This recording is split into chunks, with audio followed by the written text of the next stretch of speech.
Hi everyone, welcome back to our platform IIT exam CSR net. कैसे हो आप लोग? I hope you all are very good. कैसे चल रही है आप सबकी प्रिपरेशन? आई होप प्रिपरेशन भी बहुत ही अच्छी चल रही होगी। आज इस उद्गम सीरीज में अगेन एक इंपॉर्टेंट टॉपिक कवर करने वाले हैं, दैट इज नाइट्रोजन मेटाबॉलिज्म। इसके जैसे कि मैंने आपको स्टार्टिंग में ही कहा था कि मैं आप लोगों को सिर्फ इंपॉर्टेंट टॉपिक कवर करवाने वाली हूँ, क्योंकि अगर हम देखें तो CSR के सिलेबस में तो बहुत कुछ मेंशन है ना। बट अपने पास टाइम बहुत कम है, अपने को ऐसे चीज फोकस करना है जहां से डायरेक्ट क्वेश्चन सॉल्व हो जाए। ओके, अगर आप प्रीवियस ईयर क्वेश्चन सॉल्व कर रहे होंगे तो आपने ये भी देखा होगा कि नाइट्रोजन मेटाबॉलिज्म से क्वेश्चंस पूछे जाते हैं। Alright, okay. सो आज हम लोग पढ़ने वाले हैं nitrogen metabolism. Nitrogen metabolism, alright, okay. Today target is ammonification, nitrification और डीनाइट्रिफिकेशन। अगर मैं पूछूं आपसे कि अगर मैं आपको पूछूं नहीं, अगर मैं आपको बताऊं तो कहां से क्वेश्चन पूछा जाता है नाइट्रोजन मेटाबॉलिज्म में, तो मैं कहूंगी कि बेटा मैक्सिमम क्वेश्चन है। इवन अगर आप प्रीवियस ईयर क्वेश्चन भी देख रहे होंगे तो आपने देखा होगा अमोनिफिकेशन, नाइट्रिफिकेशन और डीनाइट्रिफिकेशन से क्वेश्चन जो है वो बहुत पूछे जाते हैं। ठीक है, चलो तो इसी को हम लोग आगे बढ़ाते हैं। ओके, सो नाइट्रोजन मेटाबॉलिज्म, आप सभी को पता है नाइट्रोजन जो है वो फोर्थ मोस्ट अबंडेंट मॉलिक्यूल है एनवायरमेंट में। ठीक है, लेकिन इसका एसिमिलेशन जो है वो बहुत ज्यादा इजिली नहीं होता है। मींस हम ये कह सकते हैं कि कोई भी एज ए ह्यूमन बीइंग हम उसको डायरेक्टली इनहेल नहीं कर सकते, प्लांट उसको डायरेक्टली नहीं ले सकते हैं। तो ये प्रोसेस इतना ज्यादा डिफिकल्ट क्यों होता है? ठीक है, मींस कि अगर हम बात करें, जैसे यहाँ पे लिखा है आपका नाइट्रोजन मेटाबॉलिज्म, लेकिन अगर मैं बोलूं जैसे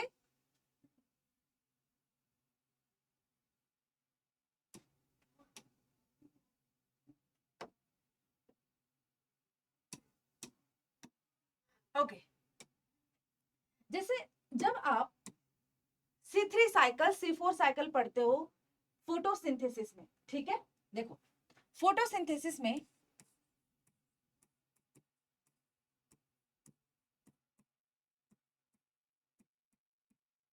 फोटोसिंथेसिस में आप C3 साइकिल पढ़ते हो, ठीक है, एंड C4 साइकिल को पढ़ते हो। ठीक है, यहां पे क्या करते हो, यहां पे आप CO2 को फिक्स करते हो। ठीक है, या फिर इस चीज को आप ऐसे लिख सकते हो, फिक्सेशन ऑफ CO2,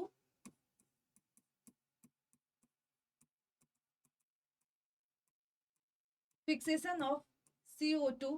सिमिलरली यहां पे भी फिक्सेशन ऑफ CO2। अगर आपने फोटोसिंथेसिस पढ़ा होगा, ठीक है, और आपने C3 और C4 साइकिल पढ़ा होगा, तो आपको पता है कि एनवायरमेंट से CO2 लिया जाता है और उसका फिक्स किया जाता है। ठीक है, और देखा जाता है कि वहां पे NADPH ATPase का यूज होता है। और सिमिलरली इसके साथ साथ यहाँ पे रूबिस्को और पेपकेस जैसे एंजाइम भी इन्वॉल्व होते हैं। ठीक है, तो अगर CO2 को फिक्स करने के लिए पर्टिकुलर कोई एंजाइम होता है, तो क्या उसी तरह नाइट्रोजन को फिक्स करने के लिए कोई एंजाइम होता है? नो, यहाँ पे नाइट्रोजन को फिक्स करने के लिए कोई भी एंजाइम प्रेजेंट नहीं होता है। तो होता कैसे? नाइट्रोजन का एसिमिलेशन कैसे होता है? नाइट्रोजन का जो एसिमिलेशन है, बोला जाता है, या फिर आपके सिलेबस में जो मेंशन है वो कैसे मेंशन है?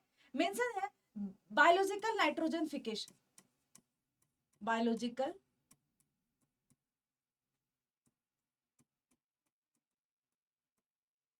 Nitrogen fixation.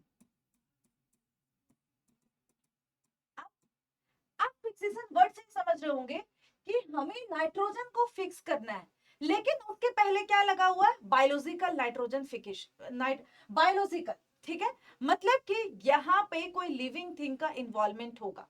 ठीक है, जैसे हमने देखा कि फोटोसिंथेसिस में C3 साइकिल में C4 साइकिल में CO2 का फिक्सेशन होता है, ठीक है, विद द हेल्प ऑफ पेपकेस और रूबिस्को एंजाइम से।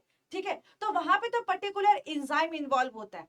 लेकिन अगर मैं बात करूं नाइट्रोजन फिक्सेशन का, कि नाइट्रोजन का फिक्सेशन कैसे होता है, तो यहाँ पे बायोलॉजिकल थिंग इन्वॉल्व होता है। ठीक है, यहाँ पे कोई लिविंग थिंग इन्वॉल्व होता है।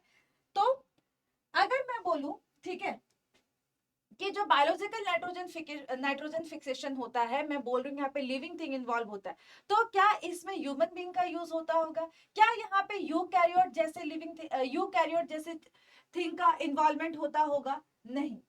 जो नाइट्रोजन फिक्स करने की जो कैपेबिलिटी होती है वो सिर्फ और सिर्फ प्रोकैरियोटिक के पास होती है, सिर्फ और सिर्फ बैक्टीरिया के पास होती है। तो ये जो यहाँ पे बायोलॉजिकल लिखा हुआ है, ये किसके लिए है? ये है प्रोकैरियोट्स के लिए। एक पर्टिकुलर बैक्टीरिया होता है, ठीक है, एक पर्टिकुलर बैक्टीरिया होता है, आज के हम लोग सेशन में देखेंगे वो बैक्टीरिया कौन सा है। वो बैक्टीरिया रिस्पॉन्सिबल होता है नाइट्रोजन का फिक्सेशन करने के लिए, ठीक है। तो हमें क्या करना है? हमें नाइट्रोजन को फिक्स करना है, ठीक है, नाइट्रोजन को क्या करना है? फिक्स करना है। अब उस नाइट्रोजन को फिक्स करने के लिए देखा आप यहाँ पे एक बैक्टीरिया का यूज हो रहा है। अब वो बैक्टीरिया कैसे यूज करता है, मतलब वो नाइट्रोजन को कैसे फिक्स करता है, और उसके बाद जब बैक्टीरिया नाइट्रोजन को फिक्स कर देता है तो वो प्लांट के पास कैसे पहुंचता है, ह्यूमन बीइंग के पास कैसे पहुंचता है। क्योंकि आप सभी को पता है, अगर मैं बात करूं इस नाइट्रोजन का, तो नाइट्रोजन का इन्वॉल्व कहाँ है? आरएनए में, डीएनए में, अमीनो एसिड में, हर जगह तो नाइट्रोजन ही देखा जा रहा है।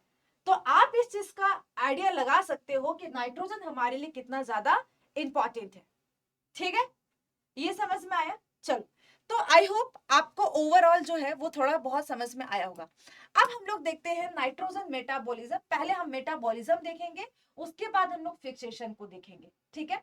तो जैसे कि मैंने आपसे कहा बेटा, तीन इंपॉर्टेंट पॉइंट बहुत ज्यादा देखा जाता है, अमीनोफिकेशन एंड अमोनिफिकेशन, डिनाइट्रिफिकेशन और नाइट्रिफिकेशन। ये तीन प्रोसेस जो है वो बहुत ज्यादा इंपॉर्टेंट है। तो ये इंपॉर्टेंट स्टेप्स को देखेंगे एंड चीजों को भी समझेंगे, ठीक है। चलिए देखते हैं, biomolecule nitrogen is the fourth most abundant item. क्या बोला जा रहा है कि अगर हम लोग बायोमोलिक्यूल की बात करें तो नाइट्रोजन जो है वो फोर्थ मोस्ट अबंडेंट मॉलिक्यूल है जो इन्वायरमेंट में प्रेजेंट होता है। And nitrogen in environment amount is the 78%, ठीक है, 78.9%। और इसको एवरेज में जो लिया गया है वो है, मतलब इसको अगर हम लोग राउंड फिगर करें तो कितना होता है? 79% प्रेजेंट है। अच्छा, और यहाँ पे क्या लिखा हुआ है? यहाँ पे लिखा हुआ है नाइट्रोजन के बीच में आप ट्रिपल बॉन्ड देख रहे हैं, ठीक है। अब ये जो बॉन्ड है, ठीक है, ये जो बॉन्ड है, इसको ब्रेक करने के लिए मैक्सिमम एनर्जी का रिक्वायरमेंट होता है, ठीक है। इसको ब्रेक करने के लिए, इस बॉन्ड एनर्जी को ब्रेक करने के लिए मैक्सिमम एनर्जी का रिक्वायरमेंट होता है, maximum energy required.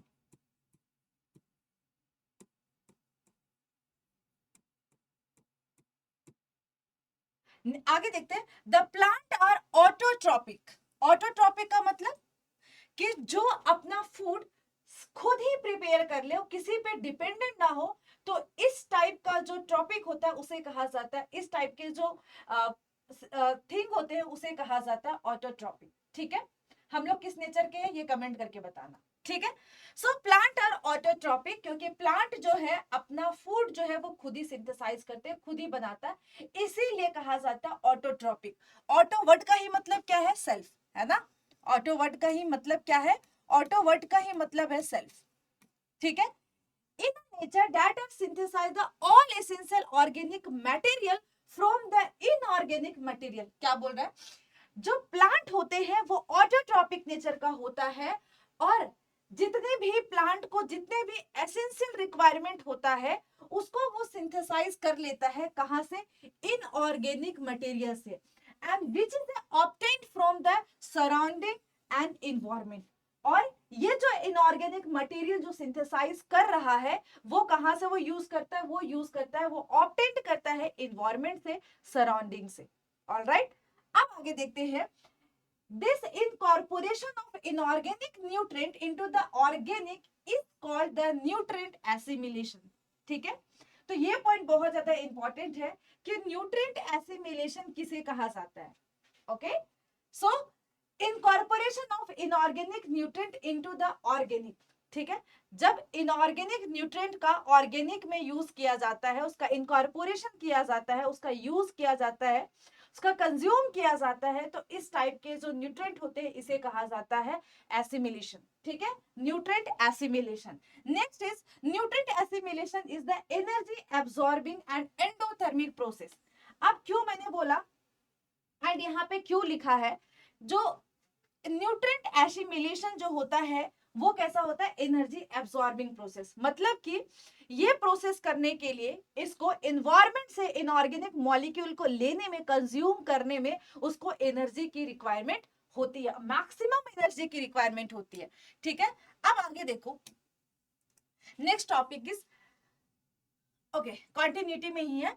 Nutrient assimilation is the energy absorbing process and the endothermic process. ठीक है, ये पॉइंट देखा। Next is plant can absorb the oxidize form. ठीक है, प्लांट जो है नाइट्रोजन जो है वो किस फॉर्म में ऑक्सीडाइज, किस फॉर्म में एब्सॉर्ब करता है, वो करता है ऑक्सीडाइज फॉर्म में। ठीक है, किस फॉर्म में, ऑक्सीडाइज फॉर्म में, NO3 और NO2 में, absorb as well as the reduce form. ठीक है, अमोनियम आयन। अब ये पॉइंट जो है यहाँ पे, ये जो पॉइंट लिखा है एग्जाम पॉइंट ऑफ व्यू से बहुत ज्यादा इंपॉर्टेंट है। ठीक है, कि प्लांट जो होता है वो नाइट्रोजन को, नाइट्रेट को, नाइट्राइट को, अमोनिया को, ये जैसे कि आप सभी को पता है कि नाइट्रेट और नाइट्राइट जो होता है वो कैसा होता है, ये ऑक्सीडाइज फॉर्म होता है। अमोनिया कैसा होता है, ये रिड्यूस फॉर्म होता है। तो प्लांट अमोनिया को, नाइट्रेट को और नाइट्राइट को, ये सारे को एब्सॉर्ब कर लेता है। ठीक है, सारे को ही एब्सॉर्ब कर लेता है, मतलब कि रिड्यूस फॉर्म को भी एब्सॉर्ब कर लेता है और ऑक्सीडाइज फॉर्म को भी एब्सॉर्ब कर लेता है। अब देखो, लेकिन प्लांट बहुत ज्यादा चालाक है। कैसे, आगे समझ आएगा। From the environment but allow the transportation biomolecule whole body only the reduce form, because reduce form is the highly stable and least reactive in the nature. अब देखो, अगर आपको किसी से पैसे लेने हैं, है ना, तो भाई दे दो, दे दो, कोई भी दे दो, कैसा भी इंसान, अगर तुम गरीब हो मुझे दे दो, कोई बात नहीं मैं ले लूंगा, है ना, ऐसा होना नहीं चाहिए। बट ऐसे कहते हैं ना कि अगर हमें कोई हेल्प करने के लिए रेडी, तो हम बहुत की ठीक है यार, मुझे बहुत हेल्प की नीड है, मुझे सारे लोग हेल्प कर दो। लेकिन जब हमें खुद की बारी आती है तो हम बहुत सोचते हैं हमें से हेल्प करना चाहिए, नहीं करना चाहिए। ठीक है, तो जब अपनी बारी आती है तो हम बहुत सोचते हैं। तो उसी तरह प्लांट भी क्या करता है, जब उसे एब्सॉर्ब करना होता है तो वो देखता नहीं है कि यहाँ पे ऑक्सीडाइज फॉर्म है या रिड्यूस फॉर्म है, वो दोनों ही फॉर्म को एब्सॉर्ब कर लेता है। लेकिन एब्सॉर्ब तो वो किसी फॉर्म में भी कर लिया, ऑक्सीडाइज फॉर्म में भी कर लिया, रिड्यूस फॉर्म में भी कर लिया, लेकिन जब बारी आती है ट्रांसपोर्टेशन की, बायोमोलिक्यूल की जब ट्रांसपोर्टेशन की बारी आती है, तो वो सिर्फ और सिर्फ रिड्यूस फॉर्म को ही ट्रांसपोर्ट करता है अपने होल बॉडी में। ठीक है, और ऐसा क्यों, क्योंकि आप सभी को पता है जो रिड्यूस मॉलिक्यूल्स होते हैं वो लेस रिएक्टिव होते हैं, है ना, और हाईली स्टेबल होता है। ऑलराइट, सो ये पॉइंट जो है वो बहुत ज्यादा इंपॉर्टेंट है एग्जाम पॉइंट ऑफ व्यू से। आगे देखते हैं, soil organic matter is the decompose by the using of the saprotrophs and it is completed into the 3 steps. तो ये जो 3 स्टेप है जिसे कहा जाता है catabolism of soil inorganic material. ठीक है, तो सबसे पहले आता है, जैसे मैंने आपसे कहा कि इसमें इंपॉर्टेंट पॉइंट जो है वो अमोनिफिकेशन है, डीनाइट्रिफिकेशन है और नाइट्रिफिकेशन है। तो सबसे पहले हम लोग पढ़ेंगे अमोनिफिकेशन के बारे में, इसके जो स्टेप्स है वहां से क्वेश्चंस पूछे जाते हैं। ठीक है, चलिए अब इस पे हम लोग फोकस करते हैं। देखो,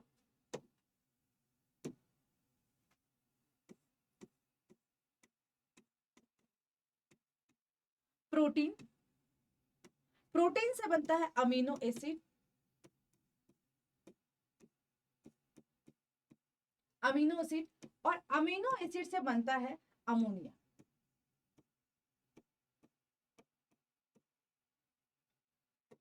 ठीक है, अब इस प्रोटीन से अमीनो एसिड बनाने के लिए यहाँ पे कोई तो इन्वॉल्व होता होगा। ठीक है, क्या बोल रहे हैं, इस प्रोटीन को अमीनो एसिड में कन्वर्ट करने के लिए यहाँ पे किसी चीज की इन्वॉल्वमेंट होती होगी। सिमिलरली इस अमीनो एसिड को कन्वर्ट होने के लिए, ये अमीनो एसिड अगर अमोनिया में कन्वर्ट हो रहा है तो यहाँ भी कोई इन्वॉल्व होता होगा। ठीक है, अब यहाँ पे इन्वॉल्वमेंट किसका होता है वो हम देखते हैं। ठीक है, तो यहाँ पे इन्वॉल्व होते हैं डिकम्पोजर्स,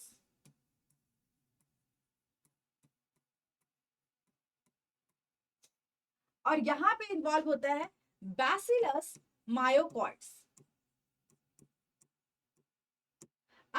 पूछोगे कि मैम क्वेश्चन कहाँ से पूछा जाता है, स्टेप्स में पूछा जाता है कि प्रोटीन से क्या बन रहा है, अमोनिया बन रहा है, ठीक है। और प्रोटीन अमीनो एसिड में कन्वर्ट होने के लिए क्या यहाँ पे डीकंपोजर्स, डिफरेंट डिफरेंट टाइप के डीकंपोजर्स इन्वॉल्व होते हैं, जिसके हेल्प से प्रोटीन अमीनो एसिड में कन्वर्ट हो जाते हैं। क्यों? क्योंकि आप सभी को पता है ना कि protein is made up of amino acid. Protein किससे बना हुआ है? अमीनो एसिड से बना हुआ है। तो अगर हम लोग प्रोटीन को तोड़ेंगे तो अमीनो एसिड ही तो मिलेगा, तो अमीनो एसिड मिला। और अगर अमीनो एसिड को और अगर हम लोग ब्रेक डाउन करते हैं with the help of bacillus mycoides, तो यहाँ पे हमें मिलता है अमोनिया, ठीक है। आप थोड़ा और आगे बढ़ते हैं और आगे देखते हैं, यहाँ पे अमोनिया लिख के यहाँ पे NH3 लिख लो, ठीक है, ज्यादा स्पेसिफिक हो जाएगा, NH3 लिख लो।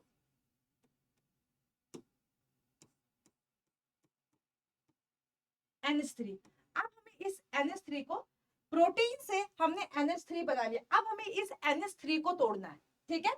अब थोड़ा और आगे चलते हैं, लिखा है नाइट्रिफिकेशन, मतलब कि अमोनिया को ऑक्सीडेशन करना है, ठीक है। क्या करना है? अमोनिया को ऑक्सीडेशन करना है।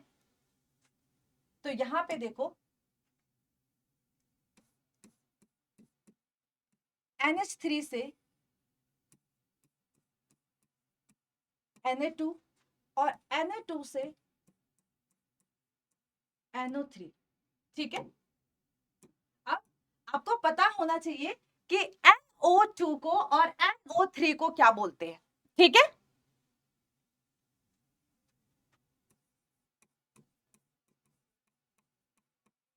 इसमें बच्चों को बहुत कंफ्यूजन होती है और इसे कहते हैं नाइट्रेट। तो अब देखो, ये जो अमोनिया है, ठीक है, ये जो अमोनिया है इसको किसमें कन्वर्ट कराना है? नाइट्राइट में, और नाइट्राइट को कन्वर्ट कराना है नाइट्रेट में, ठीक है। तो अगेन यहाँ पे क्या होगा? स्पेसिफिक बैक्टीरिया प्रेजेंट होगा। अब हमें उस बैक्टीरिया का नाम, और यहां से बहुत बार CSR में क्वेश्चन पूछा गया, ठीक है। अगर आप प्रीवियस ईयर क्वेश्चन को सॉल्व कर रहे होंगे तो आपने पार्ट बी में यहां से क्वेश्चन भी देखा होगा, ठीक है। चलो, यहां पे जो इन्वॉल्व होता है डेट इज नाइट्रोसोमोनास,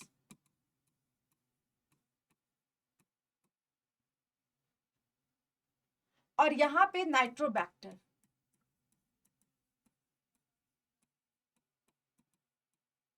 नाइट्रोबैक्टर, तो इसको ए और बी करके याद रखना कि जो नाइट्राइट नाइट्रेट में कन्वर्ट होता है with the help of B.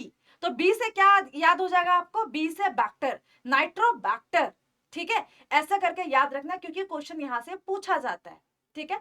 अभी हमने दो प्रोसेस पढ़ा, अमोनिफिकेशन और डीनाइट्रिफिकेशन के बारे में, सॉरी नाइट्रिफिकेशन के बारे में। यहाँ पे हम क्या करें, ये जो अमोनिया है, ठीक है, ये जो अमोनिया है इसका हम ऑक्सीडेशन करवा रहे हैं, और इस अमोनिया से क्या बनाया? हमने नाइट्राइट बनाया, ठीक है। अब हमें with the help of denitrification इस नाइट्राइट को ब्रेक डाउन करके क्या करना होगा? हमें नाइट्रोजन को बनाना होगा। अभी तक नाइट्रोजन नहीं बना है, हम क्या पढ़ रहे हैं? हम कैटाबोलिज्म पढ़ रहे हैं, किसका? नाइट्रोजन का। तो हमें क्या करना है? हमें एनवायरनमेंट में नाइट्रोजन को बनाना है, ठीक है। तो अभी तक नाइट्रोजन नहीं बना है, ठीक है। अमोनिफिकेशन से भी नाइट्रोजन नहीं बना, नाइट्रिफिकेशन से भी नाइट्रोजन नहीं बना, डीनाइट्रिफिकेशन से देखेंगे हमारा नाइट्रोजन बन जाएगा, ठीक है। तो अगेन बोल रहे हैं, इस पॉइंट को ध्यान रखना कि नाइट्राइट से जो नाइट्रेट बनता है, ठीक है, नाइट्राइट से जो नाइट्रेट बनता है वो with the help of Nitrobacter, ठीक है। तो बी से याद रखना, ठीक है, ए और बी। तो बी से हमेशा रहेगा, बी से बैक्टर का इन्वॉल्व था, मतलब नाइट्रोबैक्टर का इन्वॉल्वमेंट था, ओके। चलो, अब यहाँ पे पॉइंट लिखा है, ammonification and nitrification is the farmer friendly process. क्या बोल रहा है? Ammonification and nitrification is the farmer friendly process, and because it is the increase the nutrient enrichment of the soil and support the better growth of the plant population, ठीक है। सो हम ये कह सकते हैं कि इन्वायरमेंट के लिए, सॉइल के लिए अमोनिफिकेशन और नाइट्रिफिकेशन जो होता है वो कैसा होता है? एक फेवरेबल कंडीशन होता है, फेवरेबल प्रोसेस होता है। क्यों?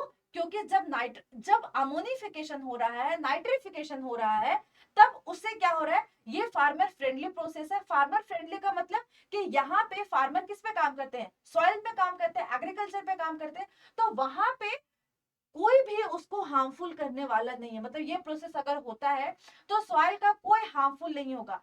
इससे बल्कि और क्या होगा, उनका एनरिचमेंट, सॉइल में न्यूट्रिएंट होता है, डिफरेंट डिफरेंट टाइप के न्यूट्रिएंट होता है, तो सॉइल का न्यूट्रिएंट को और इनहांस करता है। अगर एक सॉइल है और उसका इनरिचमेंट अच्छा है, वहां पे अच्छे न्यूट्रिएंट है, तो क्या होगा, वहां पे प्लांट का ग्रोथ भी अच्छा होगा, है ना। क्या होगा, वहां पे प्लांट का ग्रोथ अच्छा होगा। लेकिन कोई ऐसे सॉइल जो है, अगर उसमें न्यूट्रिएंट, अगर मैं बोल सकती हूँ लैक ऑफ न्यूट्रिएंट है, तो क्या होगा, वहां पे प्लांट जो है वो सिम्टम शो करने लगेगा, है ना। जैसे कि आप सभी को पता होगा, जैसे आप लोग पढ़ते हो, कैल्शियम की डिफिशियंसी हो जाती है प्लांट में, ठीक है, कि अगर कैल्शियम की डिफिशियंसी हो गई प्लांट में, तो प्लांट का क्या था, प्लांट की जो लीफ होती है, ठीक है, अगर मैं बोलूं कि प्लांट में कैल्शियम की डिफिशियंसी हो गई, ठीक है, तो ये जो लीफ है उसमें क्या होने लगता है, ठीक है, ये जो लीफ है, आप देखोगे साइड से इसके एजेस पे देखोगे येलोइश होना स्टार्ट कर देगा, ठीक है, येलोइश होना स्टार्ट हो जाएगा, पेल कलर का होने लगेगा। और एक और आप देख सकते हो कि वहां पे ब्राउन ब्राउन स्पॉट्स बनने लगता है लीफ में। तो ये डिफिशियंसी क्यों देखने को मिलता है, कैल्शियम की डिफिशियंसी से। लेकिन अभी हमने पढ़ा कि अमोनिफिकेशन, नाइट्रिफिकेशन जो होता है वो फार्मर फ्रेंडली प्रोसेस है, मतलब फार्मर को कोई हार्मफुल नहीं प्रोवाइड करता है। ये सॉइल को और एनरिच बनाता है, न्यूट्रिएंट रिच बनाता है। अगर सॉइल में सफिशिएंट अमाउंट में न्यूट्रिएंट प्रेजेंट है, तो क्या होगा, सॉइल का, प्लांट का अच्छे से ग्रोथ होगा, है ना। तो ये प्रोसेस कैसा होता है, फार्मर के लिए फ्रेंडली होता है, सॉइल के एनरिचमेंट को बढ़ाता है, न्यूट्रिएंट एनरिचमेंट को बढ़ाता है, ठीक है। अब आगे देखते हैं डीनाइट्रिफिकेशन। डीनाइट्रिफिकेशन में क्या होता है, अब जैसे कि मैंने आपसे कहा कि यहाँ पे आपने क्या बनाया, नाइट्रेट बनाया। अब इस नाइट्रेट से अमोनिया बनाना है आपको, ठीक है, इस नाइट्रेट से क्या बनाना है, अमोनिया बनाना है। तो देख लो, NO3 से क्या बनाना है, नाइट्रोजन बनाना है, ठीक है। और यहां पे जो बैक्टीरिया इन्वॉल्व होता है डेट इज ए सीडोमिनास,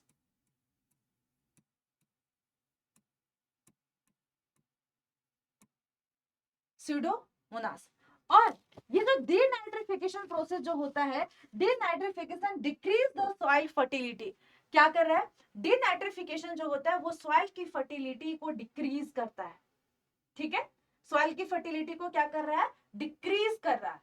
मतलब कि अगर ये प्रोसेस होता है, डीनाइट्रिफिकेशन होता है, तो ये, इसको हम ये भी कह सकते हैं क्या, कि this is a not farmer friendly process, ये फार्मर फ्रेंडली प्रोसेस नहीं है। क्यों, क्योंकि सॉइल की जितनी अच्छी फर्टिलिटी होगी उतना अच्छा ग्रोथ होगा। और ये क्या कर रहा है, डीनाइट्रिफिकेशन क्या कर रहा है, सॉइल की फर्टिलिटी को डिक्रीज कर रहा है। इसका मतलब क्या, कि ये सॉइल के लिए हार्मफुल कंडीशन होता होगा, है ना। चलो, अब हम लोग को वन बाय वन सारे प्रोसेस को पढ़ना है। सबसे पहले हम लोग पढ़ते हैं नाइट्रेट एसिमिलेशन के बारे में, NO3 के बारे में, ठीक है, कि नाइट्रेट जो था उसका एसिमिलेशन कैसे करवाया जाता है, ठीक है। अब देखो, plant root actively absorb the nitrate. Plant root जो है, क्योंकि हम पढ़ रहे हैं बैक्टीरिया जो है उसके हेल्प से नाइट्रोजन का फिक्सेशन होता है, ठीक है। तो बैक्टीरिया कहाँ प्रेजेंट होगी, प्लांट में तो प्रेजेंट नहीं होगी, मतलब प्लांट में प्रेजेंट नहीं होती, वो बैक्टीरिया में प्रेजेंट होती। इसी वजह से जो प्लांट होता है, वो क्या, प्लांट रूट जो होता है वो क्या करता है, नाइट्रोट का एब्सॉर्ब करता है। अभी हम लोग नाइट्रोजन पे नहीं है, अभी हम लोग सिर्फ नाइट्रेट का एसिमिलेशन पढ़ रहे हैं। तो वो क्या कर रहा है, प्लांट रूट जो होता है वो एब्सॉर्ब करता है किसको, नाइट्रेट को, from the soils by using the nitrate proton को ट्रांसपोर्टर्स, ठीक है। अब यहाँ पे एक स्पेसिफिक ट्रांसपोर्टर प्रेजेंट होता है, उसके हेल्प से प्लांट रूट जो होते हैं वो नाइट्रेट को एब्सॉर्ब कर लेता है, ठीक है, नाइट्राइट को एब्सॉर्ब कर लेता है। तो यहाँ पे जो इंपॉर्टेंट पॉइंट है वो है आपके ट्रांसपोर्टर्स, कि कौन सा ट्रांसपोर्टर अवेलेबल होता है, इस बात को ध्यान में रखना। Next, in cytosol nitrate is converted into the nitrite by using the nitrate reductase enzyme, ठीक है। क्या होता है, यहाँ पे एक पर्टिकुलर एंजाइम के इन्वॉल्वमेंट होता है, जो क्या करता है, जो साइटोसोल में जो नाइट्रेट है उसको कन्वर्ट कर देता है किसमें, नाइट्राइट में। तो बेसिकली क्या, कि साइटोसोल में नाइट्राइट आया, ठीक है, नाइट्राइट आया, और उसको तुरंत तुरंत किसमें कन्वर्ट कर दिया गया, उसको तुरंत कन्वर्ट कर दिया गया नाइट्रेट में, ठीक है।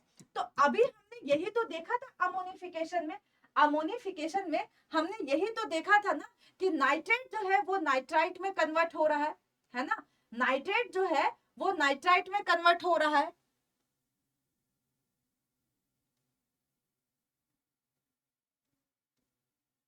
चलो, so nitrate reductase is located in the cytosol.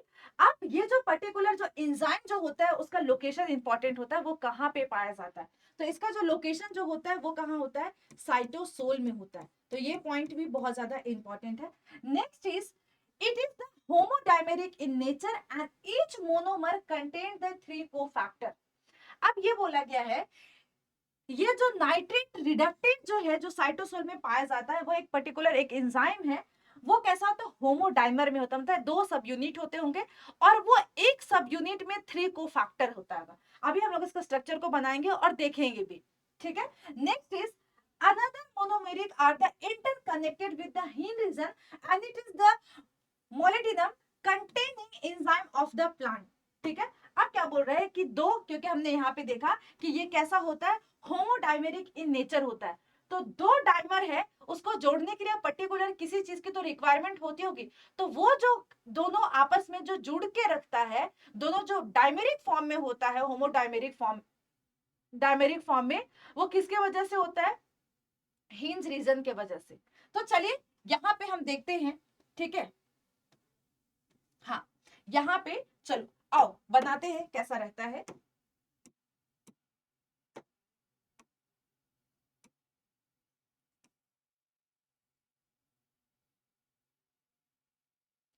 क्या हमने पढ़ा, होमोडाइमर होता है ना, कैसा होता है, होमोडाइमर होता है, ठीक है।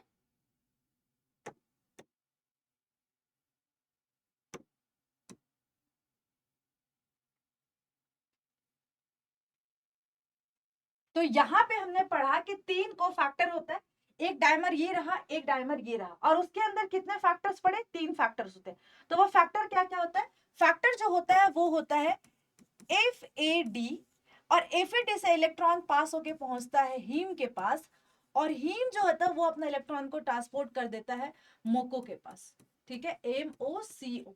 सिमिलरली इधर भी होगा, यहाँ पे भी 3 सब यूनिट होगा, FAD, और FAD जो होता है वो कन्वर्ट हो जाता है किसमें, वो अपना इलेक्ट्रॉन कन्वर्ट नहीं होता है, इलेक्ट्रॉन को ट्रांसपोर्ट करता है हीम को, और हीम अपना इलेक्ट्रॉन जो होता है वो ट्रांसपोर्ट करता है मोको, ठीक है, मोको को ट्रांसपोर्ट करता है। अब देखो, अब हम यहाँ पे बात करें कि यहाँ पे क्या होता है, इलेक्ट्रॉन का ट्रांसपोर्टेशन होता है, इलेक्ट्रॉन का ट्रांसपोर्टेशन होता है, ठीक है। अब ये इलेक्ट्रॉन जो होता है वो ट्रांसपोर्ट होता कैसे है, तो यहाँ पे क्या होता है, यहाँ पे क्योंकि हमने पढ़ा कि इसे एनर्जी की रिक्वायरमेंट होती है, मैक्सिमम एनर्जी की रिक्वायरमेंट होती है, तो यहाँ पे एनर्जी का ब्रेक डाउन होगा, तो NADPH प्लस ये जो होता है वो कन्वर्ट हो जाता है किसमें, NADP में, ठीक है, किसमें कन्वर्ट हो जाता है, NADP में, ठीक है। अब देखो यहाँ पे ये जो इलेक्ट्रॉन जो आया है यहाँ पे, वो कैसे यहाँ पे ट्रांसपोर्ट हो जाता है, सिमिलरली यहाँ पे भी होता होगा, है ना, सिमिलरली यहाँ पे भी होता होगा, तो यहाँ पे भी सेम चीज होता है, NADPH plus plus H plus जो होता है वो अपना इलेक्ट्रॉन को डोनेट कर देता है, और ये इलेक्ट्रॉन इधर फ्लो हो जाता है और यहाँ पे बन जाता है NADP प्लस, ठीक है।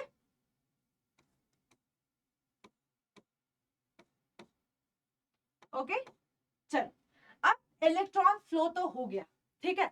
अब होता क्या है, क्योंकि हम पढ़ रहे हैं किसका, नाइट्रेट का एसिमिलेशन, ठीक है, Na3 का एसिमिलेशन।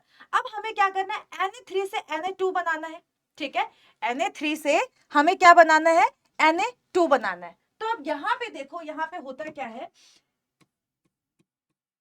NO3 प्लस 2 प्रोटॉन जो होता है वो कन्वर्ट हो जाता है Na2 प्लस H2O में, ठीक है, क्योंकि NO2 एक ऑक्सीजन लॉस कर रहा है जो यहाँ पे आ जा रहा है, क्योंकि यहाँ पे 2 प्रोटॉन ऑलरेडी है, तो यहाँ पे 2H2O का फॉर्मेशन हो जा रहा है, ठीक है, क्या हो रहा है, यहाँ पे H2O का फॉर्मेशन हो जा रहा है। सिमिलरली इधर पे भी होगा, ठीक है, इधर पे भी सेम चीज होगा। यहाँ पे देखो NO3 प्लस 2 प्रोटॉन, ये क्या बना देगा, ये बना देगा NO2 प्लस H2O में, ठीक है, ये किस में कन्वर्ट हो जा रहा है, H2O में।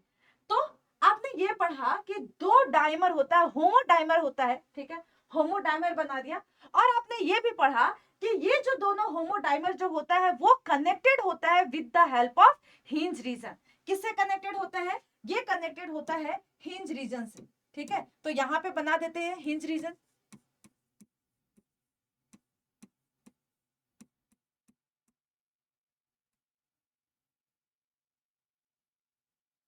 ठीक है। यहाँ पे क्या होता है, यहाँ पे हिंज रीजन बना देते हैं, ये जो है वो ऐसा कनेक्टेड होता है, ठीक है, दोनों को कनेक्ट करके ऐसे रखता है, ठीक है। तो अब यहाँ पे ये जो बात लिखा हुआ था, homodimer in nature and each monomer contain the 3 cofactor, ठीक है। तो आपने 3 कोफैक्टर देख लिया, क्या क्या कोफैक्टर है, एफएडी, हीम एंड मोको, ठीक है। एंड चलो यहाँ पे भी मेंशन कर देते हैं 3 कोफैक्टर क्या क्या है बेटा, 3 कोफैक्टर जो है वो है एफएडी एंड हीम एंड मोको, ठीक है, ये 3 कोफैक्टर है। और इसके पास क्या है, दो होमोडाइमरिक है, और ये जो दोनों होमोडाइमरिक है वो इंटरकनेक्टेड है with the help of hinge region. किससे कनेक्टेड है, वो कनेक्टेड है हिंज रीजन से, ठीक है। यहां तक समझ में आ गया। चलो अब यहां तक समझ में आया तो थोड़ा सा और आगे बढ़ते हैं और ये देखते हैं, ठीक है।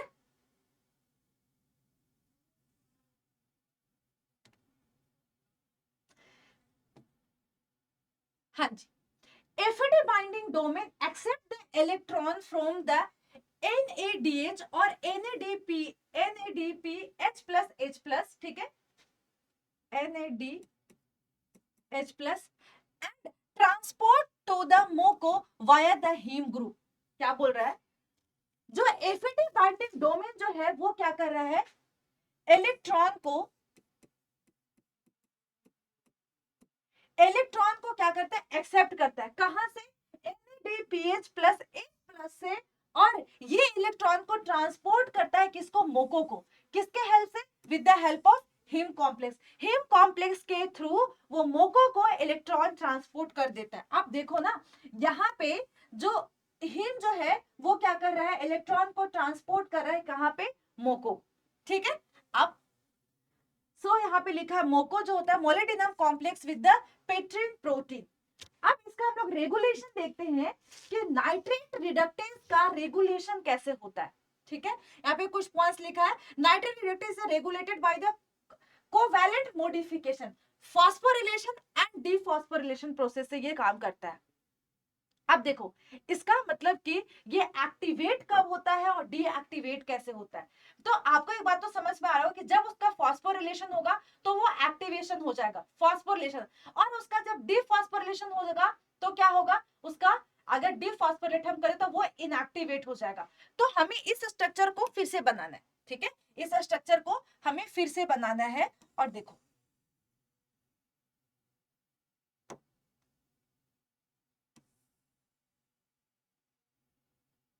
हमें रेगुलेशन पढ़ना है यहाँ पे।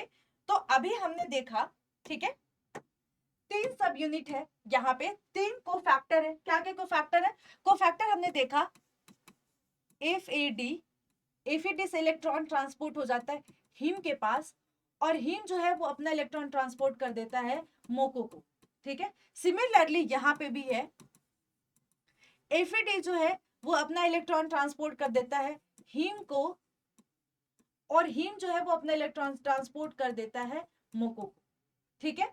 अब देखो, और यहाँ पे क्या देखा, एक यहाँ पे रीजन प्रेजेंट है जिसे कहा जा रहा है हिंज रीजन, ठीक है।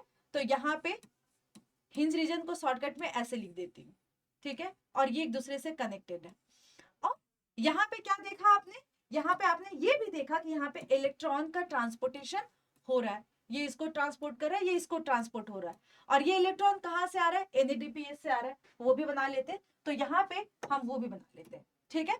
यहाँ पे हमने बना लिया NADPH प्लस H प्लस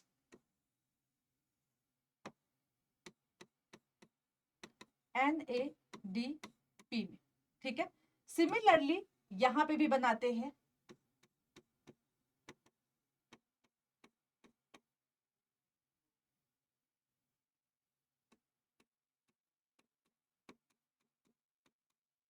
ठीक है।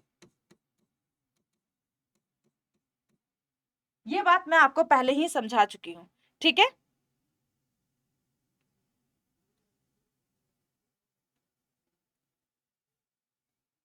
चलो, और यहां पे क्या होगा, यहां पे NO3 प्लस 2 प्रोटॉन कन्वर्ट हो जाएगा किसमें, NO2 प्लस H2O में। इधर भी होगा सेम प्रोसेस,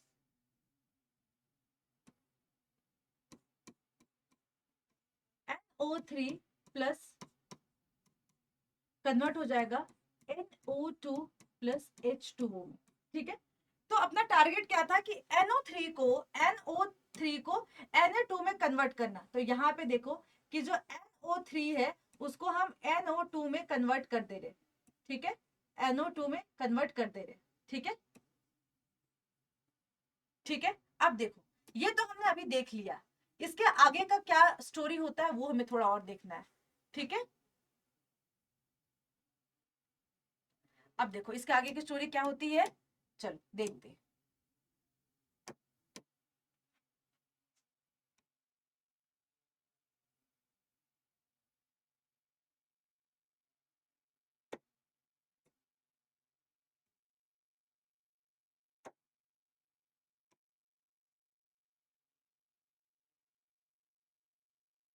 ओके, रेगुलेशन जो है वो बहुत ज्यादा इंपॉर्टेंट है, वहां से क्वेश्चन जो है आपको पूछा जाता है, ठीक है। रेगुलेशन से क्वेश्चन जो है वो पूछे जाते हैं, ठीक है। तो रेगुलेशन ध्यान से समझना बेटा, यहाँ से क्वेश्चन जो है आपके मल्टीपल टाइम पूछा गया है CSR में। देखिए FAD कहाँ पे जा रहा है, ये हो रहा है हीम के पास, और हीम जो है वो जा रहा है मोको के पास, ठीक है। FAD हीम, और ये कन्वर्ट हो रहा है मोको के पास, ठीक है।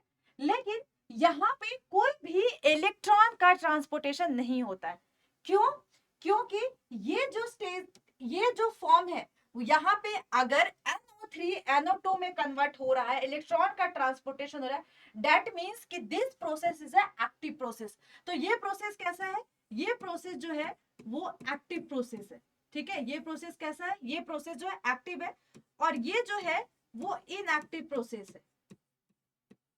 ये प्रोसेस जो है वो कैसा है, इनएक्टिव प्रोसेस है, ठीक है। ये इनएक्टिव प्रोसेस है। अब देखो, अगर मैं बोलूं आपको कि सिमिलरली ये जो प्रोसेस है, ठीक है, ये कैसा है, इनएक्टिव है, यहाँ पे कोई भी इलेक्ट्रॉन ट्रांसपोर्ट नहीं हो रहा है, और ना ही यहाँ पे कोई इलेक्ट्रॉन ट्रांसपोर्ट हो रहा है, ना ही NO3 NO2 में कन्वर्ट हो रहा है, ठीक है। तो अगर मुझे इसको एक्टिवेट कराना है तो इसका डिफॉस्फोरेशन कराओगे या फॉस्फोरिलेशन कराओगे, बताओ, सोचो और बताओ, यहां पे आप फॉस्फोरिलेशन कराओगे या डिफॉस्फोरिलेशन कराओगे। तो यहाँ पे आप क्या कहोगे कि मैम यहाँ पे हम करवाएंगे इसका फॉस्फोरिलेशन, ठीक है। यहाँ पे क्या करवाएंगे, यहाँ पे इसका फॉस्फोरिलेशन कराएंगे। अगर आप इसको फॉस्फोरिलेशन कराते हो तो ऑलरेडी ये क्या हो जाएगा, मतलब ऑटोमेटिक ये एक्टिव स्टेट में कन्वर्ट हो जाएगा। लेकिन इस एक्टिव स्टेट को इनएक्टिव में कन्वर्ट करने के लिए Na3 काइनेज रिडक्टेज रिस्पॉन्सिबल होता है। क्या बोला, इस एक्टिव स्टेट को इनएक्टिव स्टेट में कन्वर्ट करने के लिए NO3 काइनेज रिडक्टेज होता है वो इन्वॉल्व होता है, ठीक है।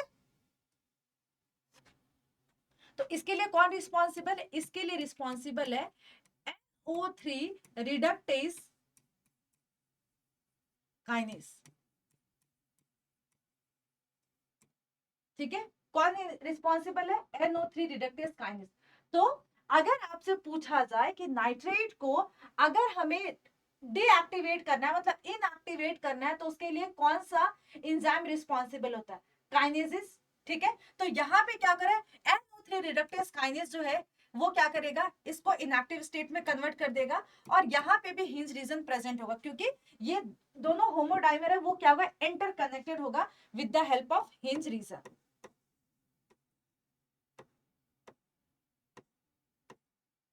हिंज रीजन से क्या होगा, कनेक्टेड होगा। चलिए इस स्ट्रक्चर को एक बार और हम रिकॉल करते हैं, रिवीजन करते हैं और फिर आगे बढ़ते हैं। लेट्स सी, देखो यहाँ पे क्या है, हमने पढ़ा कि जो नाइट्रेट जो होता है वो कैसा था, होमोडाइमेरिक होता है। ठीक है, अब हमें उसके बारे में देखना है कि जो नाइट्रेट रिडक्टेंस जो होता है वो क्या क्या हो रहा है, होमोडाइमेरिक नेचर का है। और एक जो डाइमर है दैट इज उसके पास 3 कोफैक्टर प्रेजेंट होता है। तो वो तीनों कोफैक्टर के बारे में, तो 3 कोफैक्टर क्या है, एफएडी, हीम और मोको। और ये आपस में क्या कर रहे हैं, इलेक्ट्रॉन का ट्रांसपोर्टेशन करवा रहे हैं। ये इलेक्ट्रॉन कहाँ से मिला, ये इलेक्ट्रॉन जो है वो NADPH प्लस H प्लस से मिल रहा है। ठीक है, जब ये क्या करे, जब इसका ब्रेकडाउन हो रहा है, NADP प्लस में कन्वर्ट हो रहा है। ठीक है, NADP प्लस में कन्वर्ट हो रहा है, तो क्या रहा है, यहाँ पे इलेक्ट्रॉन का ट्रांसपोर्टेशन हो रहा है, और ये इलेक्ट्रॉन जो है वो क्या कर रहा है, इधर पे ट्रांसपोर्ट हो जा रहा है। अब ये इलेक्ट्रॉन ट्रांसपोर्ट हो रहा है, तो ये NO3 जो है वो क्या हो रहा है, NO2 में कन्वर्ट हो रहा है, और यहाँ पे 2 प्रोटॉन जो है वो क्या हो रहा है, अब यहाँ से एक ऑक्सीजन लेके यहाँ पे H2O का फॉर्मेशन कर दे रहा है। ठीक है, अब ये तो है एक्टिव स्टेट। ठीक है, कि ऐसा प्रोसेस हो रहा है, लेकिन अगर इसको डीएक्टिवेट करना है, ठीक है, अगर इसको इनएक्टिवेट करना है, तो क्या कर रहा है, यहाँ पे आ रहा है NO3 रिडक्टेस काइनेस। ठीक है, काइनेस का काम क्या होता है, मल्टीपल जगह पे फॉस्फोरिलेशन करवा देना। ठीक है, अब क्या करेगा, इसको फॉस्फोरिलेशन करा के इसको क्या कर देगा, इनएक्टिवेट कर देगा। इनएक्टिवेट कर देगा, इसका मतलब क्या कि यहाँ पे कोई भी इलेक्ट्रॉन का ट्रांसपोर्टेशन नहीं हो रहा, और ना ही NO3 NO2 में कन्वर्ट हो रहा है। ठीक है, अगर इसको हम लोग डीफॉस्फोरिलेट करवा देते हैं, तो क्या हो जाएगा, ये वापस कन्वर्ट हो जाएगा एक्टिव स्टेट में। ठीक है, आई होप आप यहां तक आपको क्लियर होगा। ठीक है,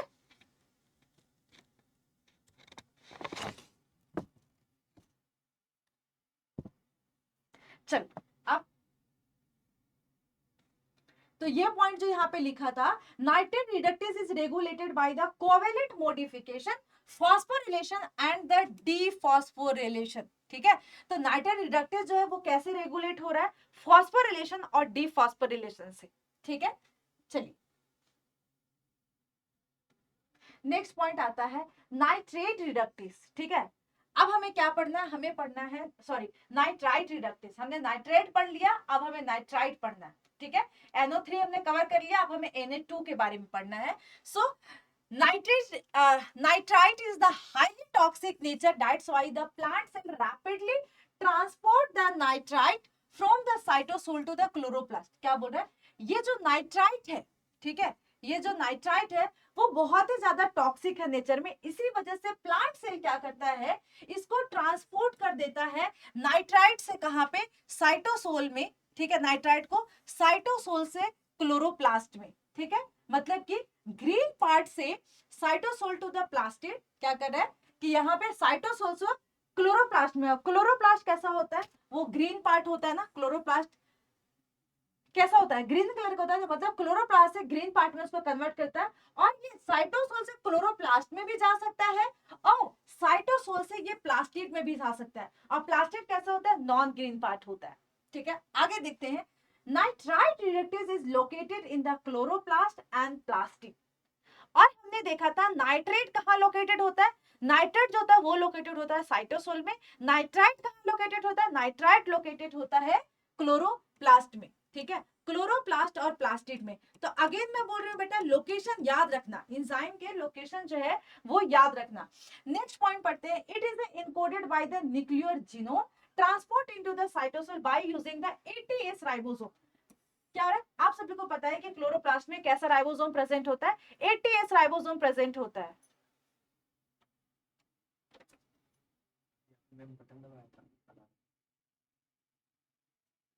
ribosome after the completed the translation, जब ट्रांसलेशन जब हो जाता है, तो राइबोसोम से क्या करता है, with the help of the ribosome, ribosome जब ट्रांसलेशन होना होता है, तब क्या होता है, वहां पे राइबोसोम का इन्वॉल्वमेंट होता है। Post translational modification, it enter into the stroma of the chloroplast. ठीक है, कहाँ पे चला जाता है, वो क्लोरोप्लास्ट में चला जाता है by using the TikTok complex. अगर आप सेल बायोलॉजी पढ़ रहे होंगे तो वहां पे पता होगा कि मेम्ब्रेन पे क्या होता है, यहाँ पे टिक-टॉक कॉम्प्लेक्स प्रेजेंट होता है और ये सिग्नल डिपेंडेंट माइनर में काम करता है। मतलब कि ये अगर क्लोरोप्लास्ट के स्ट्रोमा में जा रहा है तो वो ऐसे नहीं चला जाता है, वो सिग्नल डिपेंडेंट माइनर में जाता है।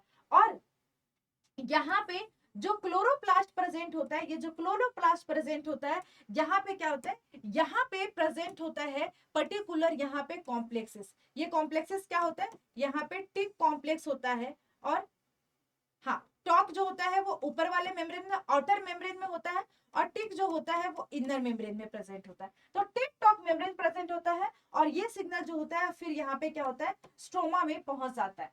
ठीक है, चलिए अब हमें इसका भी क्या पढ़ना है, इसे हमें पढ़ना नाइट्रेट रिडक्टेज का एसिमिलेशन पढ़ना है। It is the monomeric in the nature and it contain the 2 cofactors.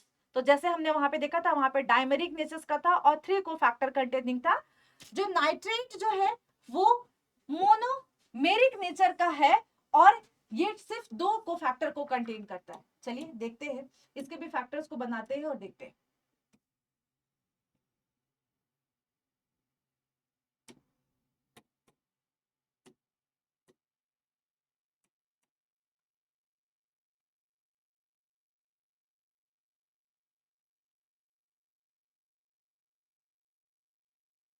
यहाँ पे क्या होता है, FeSO4 से, ठीक है, हिम में कन्वर्ट हो सकता है।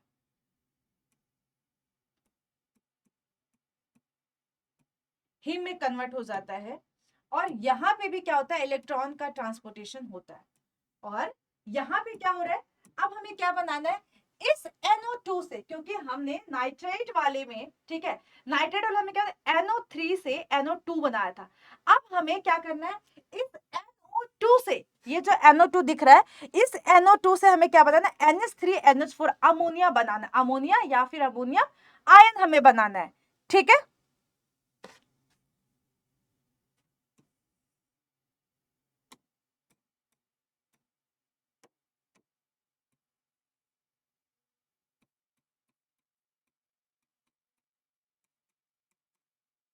ये कन्वर्ट हो जाता है NH3 में या फिर NH4 में। ठीक है, अगर NH3 लिखा है इसका मतलब क्या, ये है अमोनिया, अमोनियम, और ये क्या होता है, अमोनियम आयन।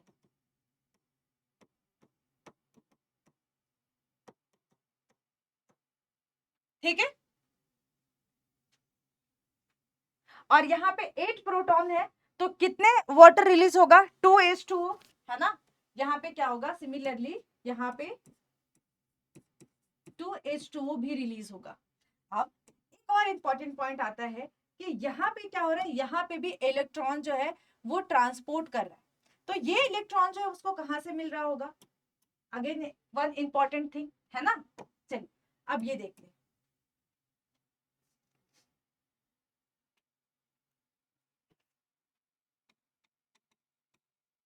FAD से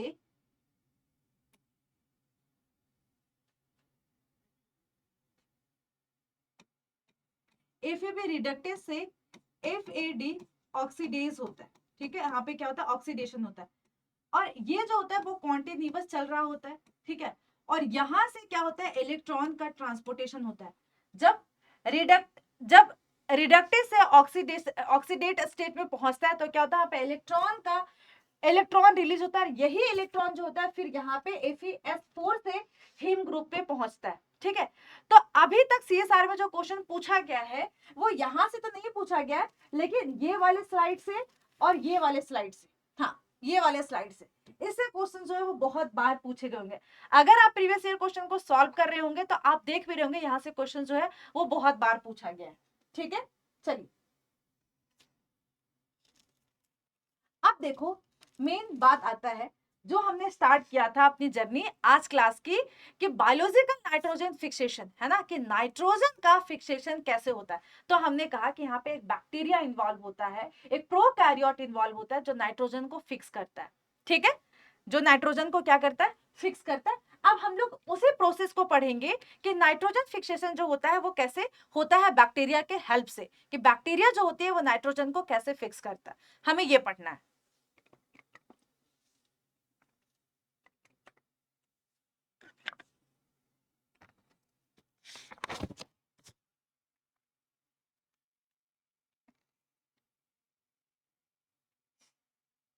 देखो वन बाई वन पॉइंट को समझते हैं।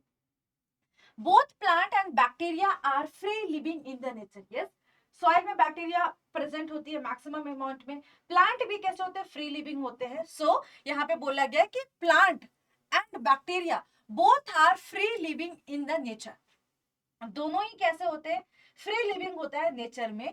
So under the nitrogen deficiency condition both plant and bacteria come into the contact with each other and induce the nitrogen fixation।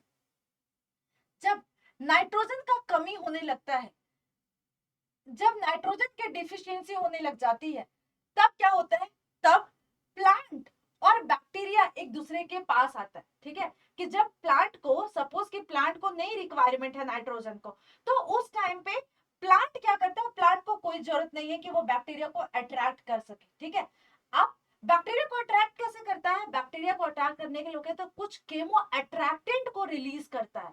तो जब प्लांट को सफिशिएंट अमाउंट में nitrogen होता है तो वो कोई भी केमो अट्रैक्टेंट को रिलीज नहीं करता है। ठीक है, और जब केमो अट्रैक्टेंट को रिलीज नहीं करेगा तो अट्रैक्टेंट वर्ड से क्या समझ आ रहा है आपको, कि बैक्टीरिया को अट्रैक्ट करता होगा, तो हमें बैक्टीरिया आती भी नहीं होगी। लेकिन जैसे ही प्लांट को डिफिशियंसी होता होगा नाइट्रोजन को, जैसे वो प्लांट फील करता है कि अब मेरे अंदर नाइट्रोजन की कमी होने लग जाए, तो उसी टाइम पे क्या करता है, वो केमो अट्रैक्टेंट को रिलीज करना स्टार्ट कर देता है। और वो जो केमो अट्रैक्टेंट जो होता है वो बैक्टीरिया को क्या करता है, अट्रैक्ट करता है। तो जब नाइट्रोजन की डिफिशियंसी होती है तो प्लांट और बैक्टीरिया दोनों एक दूसरे के कांटेक्ट में आ जाते हैं। And rhizobium is the free living organism of the soil. जो मैं जिस बैक्टीरिया की बात कर रही थी, जो मैं बोल रही थी कि यहाँ पे जो बायोलॉजिकल वर्ड लिखा है उसमें इन्वॉल्व होता है प्रोकैरियोट्स का, और वो बैक्टीरिया का नाम क्या है, वो बैक्टीरिया का जो नाम है दैट इज द राइजोबिया। ठीक है, ये क्या है, राइजोबिया। ठीक है, ये क्या है, राइजोबिया। ठीक है, rhizobia is the free living organism of the soil. अब जो प्लांट जिस बैक्टीरिया को अट्रैक्ट करता है और जो बैक्टीरिया जो नाइट्रोजन को फिक्स करता है, वो बैक्टीरिया का नाम क्या है, वो जो बैक्टीरिया है that is a rhizobia. Rhizobia जो होता है वो क्या कर रहा है, अट्रैक्ट कर रहा है। ठीक है, next point is under the nitrogen deficiency condition plant synthesize the chemoattractant like the isoflavonoid and the betaine. ठीक है, जैसे मैंने आपसे कहा कि जैसे ही प्लांट को फील होता है कि उसे डिफिशियंसी होने लगी है, नाइट्रोजन की कमी होने लगा है, तो वो एक पर्टिकुलर केमो अट्रैक्टेंट को रिलीज करता है। वो केमो अट्रैक्टेंट क्या होता है, आइसोफ्लेवोनाइड होता है, बीटेन्स होता है। ठीक है, तो ये पॉइंट याद रखना कि केमो अट्रैक्टेंट जो है वो क्या क्या होता है। Next point is receptor of the chemo attractant located on the bacterial plasma membrane.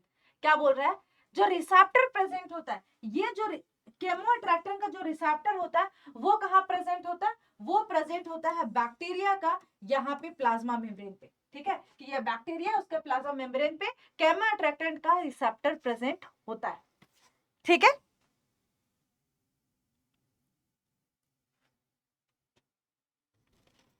अब इसी में देखो एक पॉइंट जो क्वेश्चन पूछा जाता है। अब यहाँ पे देखो कि कौन कौन सा जीन जो होता है वो इन्वॉल्व होता है नाइट्रोजन फिक्सेशन में। ठीक है,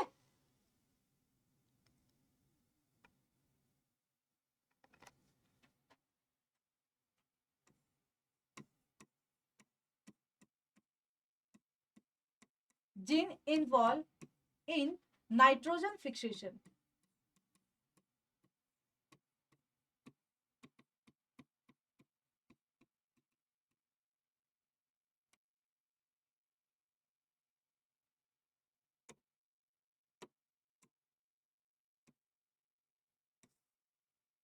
ठीक है, किस किस टाइप के जीन होते हैं, दो टाइप के जीन होता है, एक बैक्टीरियल जीन होता है, एक बैक्टीरियल जीन और एक प्लांट जीन। ठीक है, बैक्टीरियल जीन,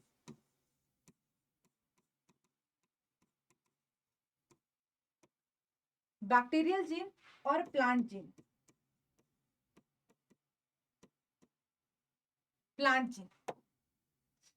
और ये जो बैक्टीरियल और प्लांट जीन जो होता है उसको कहा जाता है नोड्यूल जीन, ठीक है।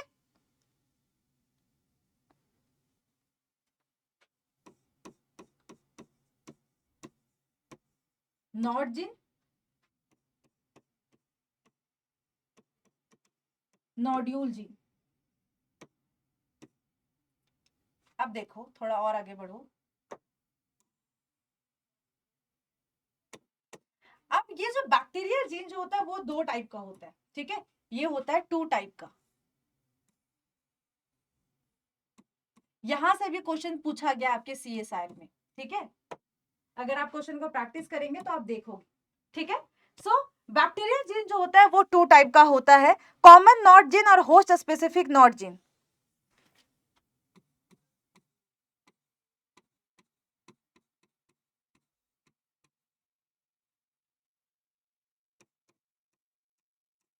Host specific,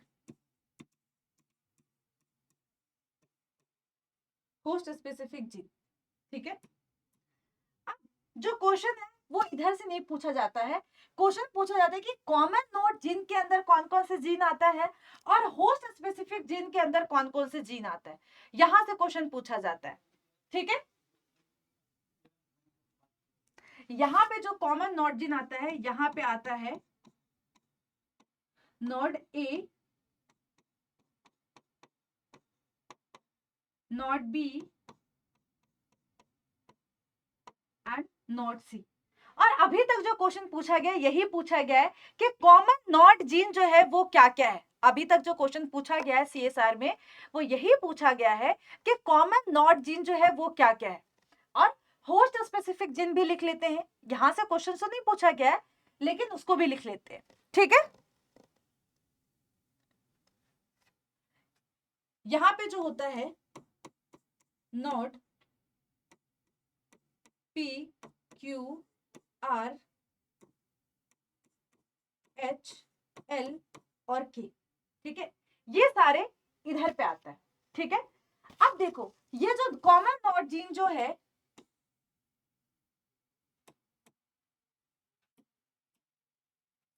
common not gene, ठीक है, ये सारे ही बैक्टीरियल स्ट्रेन पे पाया जाता है, found in all bacterial strain. जितने भी बैक्टीरियल स्ट्रेन होता है, ये जो नॉड ए बी सी है सारे ही बैक्टीरियल स्ट्रेन पे देखा जाता है, ठीक है। और ये जो होस्ट स्पेसिफिक होता है ये कैसे होते हैं, ये होता है होस्ट स्पेसिफिक, होस्ट स्पेसिफिकली इसे देखा जाता है। तो देखो कि कौन कौन सा नाइट्रोजन फिक्सेशन में जीन इन्वॉल्व होता है, दो टाइप के, बैक्टीरियल जीन जिसे नॉड जीन कहा जाता है और प्लांट जिसे नोड्यूलिन जीन कहा जाता है, ठीक है। अब बैक्टीरियल जीन जो होता है वो 2 टाइप के होते हैं, कॉमन नॉड जीन और होस्ट स्पेसिफिक जीन। क्वेश्चन जो पूछा गया अभी तक वो पूछा गया कॉमन नोड जीन का नाम, ठीक है, कि कॉमन नोड जीन के अंदर कौन कौन सा जीन आता है, नॉड ए, नॉड बी, नॉड सी। और नॉड ए बी सी जो होता है वो सारे ही बैक्टीरियल स्ट्रेन पे पाया जाता है। लेकिन अगर मैं बात करूं होस्ट स्पेसिफिक जीन का, इसके अंदर आता है P Q R H L और के, और ये जो होता है वो होस्ट स्पेसिफिक होता है, ठीक है। ये कैसा होता है, होस्ट स्पेसिफिक होता है, ठीक है।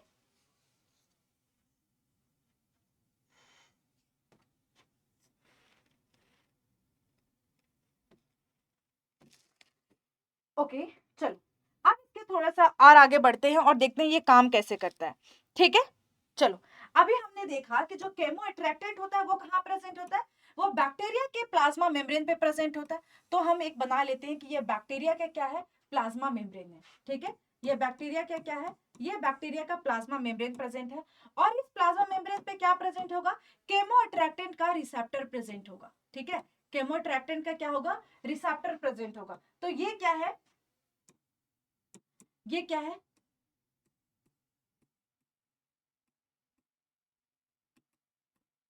Chemo attractant receptor, chemo attractant receptor, ठीक है। ये क्या है, केमो अट्रैक्टेंट, ये हमने बना दिया बैक्टीरियल प्लाज्मा मेम्ब्रेन, और जैसे ही केमो यहाँ पे क्या होगा, केमो अट्रैक्टेंट आके बाइंड करेगा, ठीक है,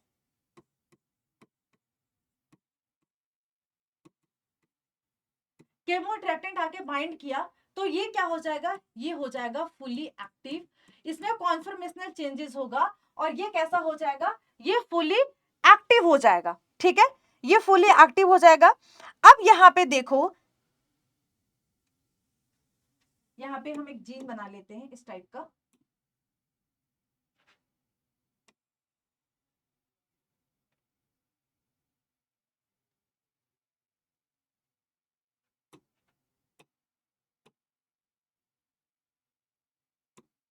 हाँ जी,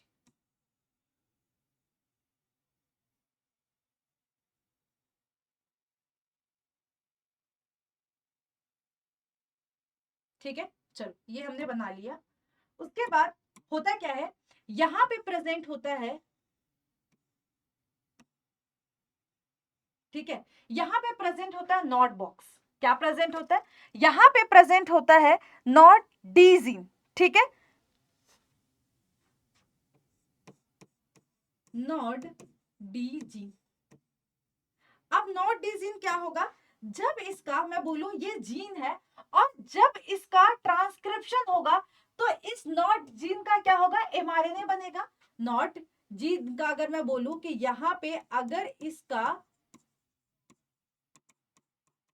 ट्रांसक्रिप्शन होगा तो यहाँ पे क्या बनेगा, एमआरएनए बनेगा, ठीक है, यहाँ पे क्या बन गया, यहाँ पे एमआरएनए बना, ठीक है,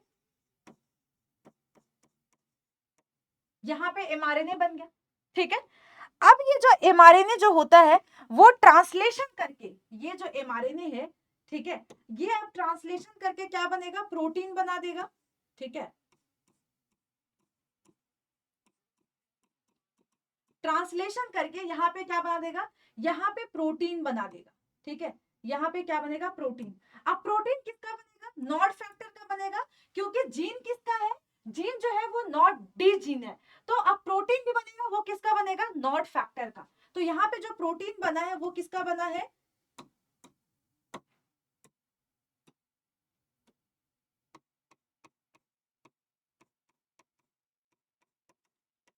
किसका बना, यहाँ पे जो प्रोटीन बना वो बना नॉट फैक्टर का। अब ये जो नॉट फैक्टर जो होगा वो क्या करेगा, सारे ही नॉट जीन को, सारे ही नॉट यहाँ पे जितने भी नॉट जीन्स है उसको क्या कर देगा, एक्टिवेट कर देगा, मतलब कि उसको इंड्यूस कर देगा और यहाँ पे क्या हो जाएगा, जितने भी नॉट जीन है, नॉट ए बी सी, वो क्या हो जाएगा, इंड्यूस हो जाएगा, ठीक है। अब देखो यहाँ पे जो मैंने यहाँ पे जो सर्कुलर डायग्राम बनाया था, ये जो सर्कुलर स्ट्रक्चर बनाया था वो क्या है, ये सर्कुलर डीएनए है, ठीक है, ये जो मैंने यहाँ पे सर्कुलर स्ट्रक्चर बनाया था वो क्या था, ये था सर्कुलर डीएनए, किसका, बैक्टीरिया का, circular DNA, circular DNA, alright.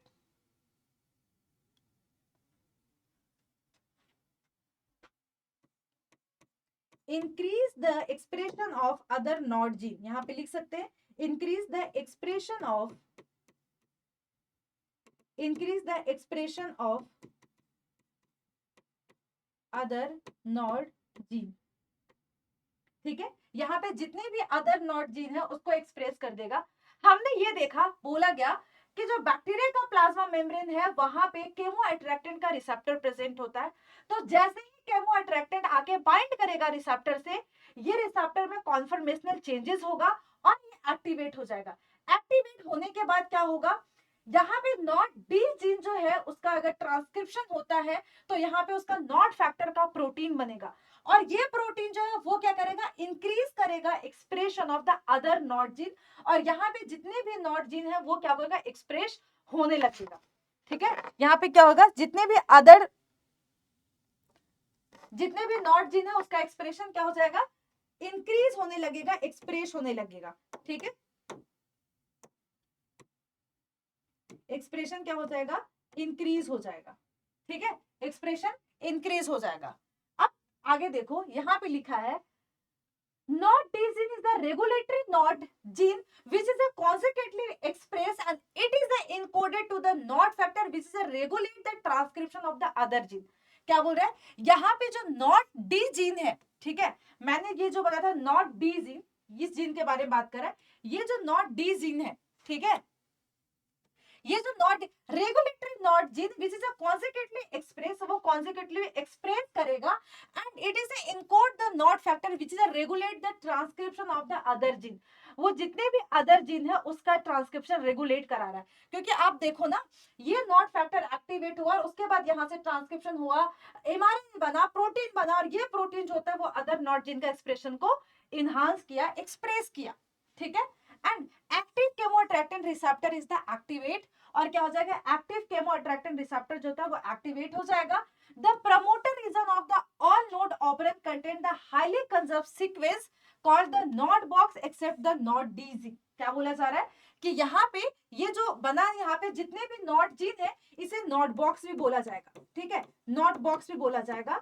और इस नॉट बॉक्स में नॉट डी जीन नहीं आता, नॉट ए बी सी आएगा, लेकिन यहाँ पे नॉट डी नहीं आएगा, बस यही बात यहाँ पे बोला गया है, nod factor bind to the nod box region and transcription of the other nod gene, बोला जा रहा है कि नॉट फैक्टर जो होगा वो बाइंड करेगा नॉट बॉक्स से, अब देखो यहाँ पे नॉट फैक्टर जो है वो नॉट बॉक्स से क्या करेगा, बाइंड करेगा, और अदर जीन का, इसको हम लोग नॉट बॉक्स भी बोल रहे हैं ना, ये नॉट बॉक्स पे बाइंड करेगा ये नॉट डी जीन, और यहाँ पे नॉट जीन का एक्सप्रेशन जो है वो इनहांस करेगा, ठीक है, एंड नॉट फैक्टर आज जो नॉट फैक्टर है उसका नेचर कैसा होता है, वो नेचर होता है lipochitin polysaccharide signal molecule which is contain the beta 1,4 linked and the acetyl D glucosa acetyl D glucosamine backbone, ठीक है, तो ये पॉइंट पूछा जाता है नॉट फैक्टर के कैसा नेचर का होता है और कैसे वो लिंक होता है, ठीक है, चलिए, infection thread derive from the host plant and the Golgi membrane, अब जो इन्फेक्शन जो होता है, मतलब कि हमें ये पढ़ा कि बैक्टीरिया के प्लाज्मा मेम्ब्रेन पे प्रेजेंट तो होता है रिसेप्टर, लेकिन हम बात करें कि बैक्टीरिया जो होता है वो कैसे इंटरैक्ट करता है प्लांट से, है ना, क्योंकि बैक्टीरिया को कहाँ आना है, प्लांट के पास आना है, तभी तो बैक्टीरिया नाइट्रोजन को क्या करेगा, फिक्स करेगा, तो अब हम इस पॉइंट को थोड़ा सा और देखते हैं, और इस फैक्टर को ऐसे देखते हैं,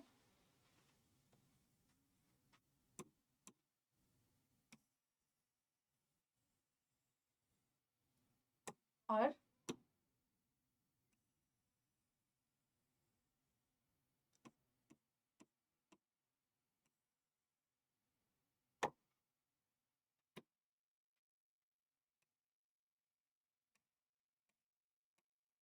ये समझो रूट है, ठीक है, मैंने एक जूम करके एक रूट हेयर बनाया, ठीक है, ऐसे मैंने एक जूम करके एक रूट हेयर बनाया, ठीक है, ये प्लांट का रूट है, ठीक है, ये क्या बनाया मैंने, प्लांट का मैंने एक रूट बनाया, ठीक है,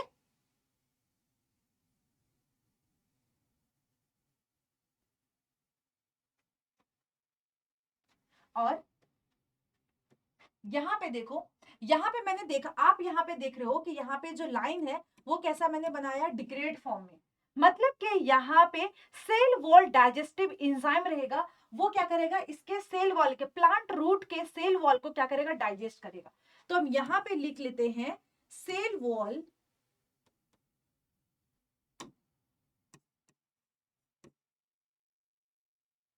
wall digestive enzyme,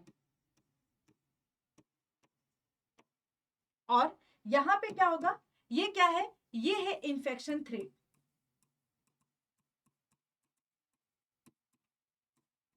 infection thread, अब देखो यहां पे जो बोला जा रहा है कि infection thread derive from the host, host कौन होगा, प्लांट होगा ना, क्योंकि बैक्टीरिया कहां पे आ रहा है, प्लांट के पास, तो होस्ट कौन हुआ, होस्ट जो है, जो हमने पढ़ा था होस्ट जीन के बारे में भी, जिसमें क्या था, होस्ट होस्ट जीन में क्या था, वहां पे पी क्यू था, आर एच था, एल था, के था, तो ये जो होस्ट जो है वो किससे डिराइव होगा, ये गोल्जी मेम्ब्रेन से, ये क्वेश्चन जो है अभी रिसेंटली 2020 में पूछा गया, ठीक है, कि होस्ट थ्रेड जो होता है, होस्ट जो होता है, जो इन्फेक्शन थ्रेड जो होता है वो किससे डिराइव होता है, that is A derive from the Golgi membrane, वो गॉल्जी मेम्ब्रेन से डिराइव होता है, ठीक है, and infection thread enter into the root cortex, अब ये जो इन्फेक्शन थ्रेड जो बना है, ठीक है,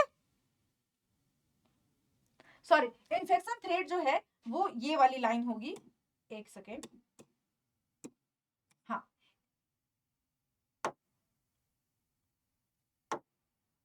ओहो ये सारा गायब ही हो गया, चलो कोई बात नहीं, मैं फिर से बना देती हूँ। ओके,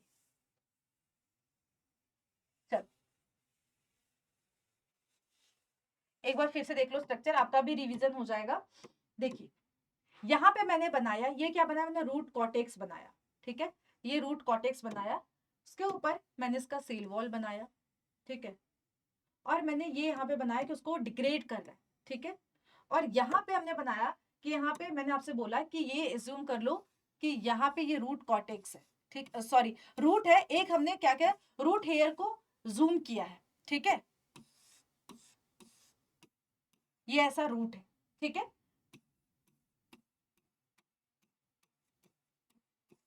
ऐसा हमने रूट बनाया, ठीक है। अब देखो यहाँ पे क्या बोला कि अगर प्लांट को रूट के पास पहुंचना है तो उसके सेल वॉल को डाइजेस्ट करना पड़ेगा, तो यहाँ पे जो एंजाइम रोल प्ले किया होगा that is the cell wall digestive enzyme, cell wall digestive enzyme, cell wall digestive enzyme, digestive enzyme, और यहाँ पे क्या होगा, यहाँ पे ये क्या है, इन्फेक्शन थ्रेड,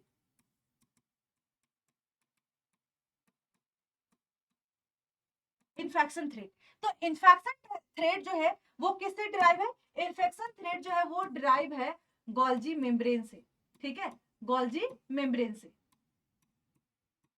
और ये रूट कॉर्टेक्स की हम बात कर रहे हैं, तो रूट कॉर्टेक्स किस में होगा, प्लांट में होगा, एक हम पर्टिकुलर एक किसी रूट कॉर्टेक्स को, एक रूट हेयर को हमने जूम करके देखा है कि बैक्टीरिया जो है, जो राइजोबियम जो है वो कैसे अंदर एंटर करता है, ठीक है, कैसे उसके अंदर एंटर करता है।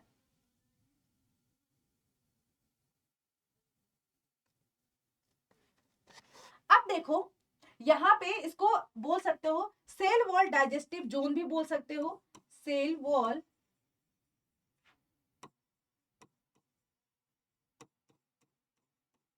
डाइजेस्टिव जोन भी बोल सकते हो, ठीक है। अब देखो the infection thread enter into the root cortex, क्या बोल रहा है, जो इन्फेक्शन थ्रेड जो है, ठीक है, वो कहां पे एंटर करेगा, root cortex near to the xylem cortex, cell start to divide into and forming the different area with in the cortex is called the nodule, sorry यहाँ पे नोड्यूल होगा, nodule formation, nor sorry module primordia ही होगा, ठीक है, nodule module प्रोमोडिया, ठीक है। चलो अब थोड़ा सा और आगे बढ़ते हैं,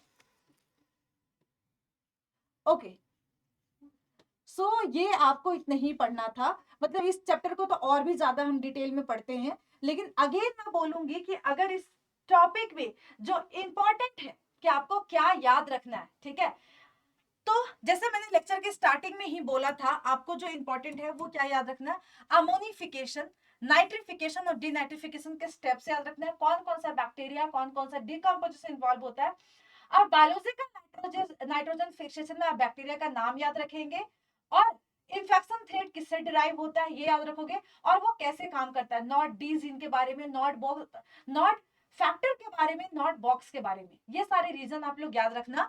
सो अगेन एक बार मैं क्लास को एंड करने से पहले मैं एक बार बोलूं कि आप एक ये वाली स्लाइड याद रखना, इसमें आप इस वाले पॉइंट को फोकस करना, तो यहां से भी क्वेश्चन सॉल्व हो जाएगा, और ये जरूर याद रखना, ठीक है, ये जरूर एक बार रिवीजन कर लेना, और ये रिवीजन कर लेना, ठीक है, हाँ, और ये आप तो catabolism of the soil organic material आप याद ही कर लोगे, ठीक है, तो ये सारे पॉइंट जो है वो इंपॉर्टेंट है। चलिए,